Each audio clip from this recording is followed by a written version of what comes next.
একটি রাজনৈতিক দল আমি দেখলাম, এটা আমার বিস্ময় লেগেছে যে দেশপ্রেমিক তারা আর সেনাবাহিনী দেশপ্রেমিক নিঃসন্দেহে, কারণ তাদের পূর্বসূরীরা এই বাংলাদেশ নির্মাণে জীবন বাজি রেখে যুদ্ধ করেছে, তারাই স্বাধীনতার ঘোষণা দিয়েছে।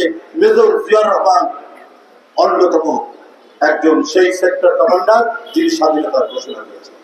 আরো মেজররা যারা ছিলেন সেক্টর কমান্ডার সেই সময়, পরে তারা অনেকে জেল হয়েছে, আপনার অনেকেই এর মধ্যে রয়েছে।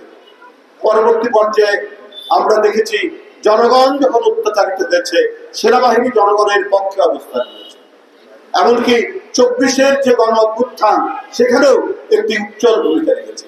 আমি সেই রাজনৈতিক দলকে বলতে চাই, ইসলামপন্থী সেই রাজনৈতিক দল, যে আপনাদের 71-এর ভূমিকা কি ছিল? আপনারা কোন সেক্টরে যুদ্ধ করেছেন? আপনারা কোন সেক্টর কমান্ডারের আন্ডারে যুদ্ধ করেছেন? বাংলাদেশে কেউ দেশপ্রেমিক নেই, শুধু একটি রাজনৈতিক দল দেশপ্রেমিক। এই ধরনের বিভ্রান্তি আপনারা তৈরি করলে মানুষ হাসবে, মানুষ হাসি ছাড়া আর কিছু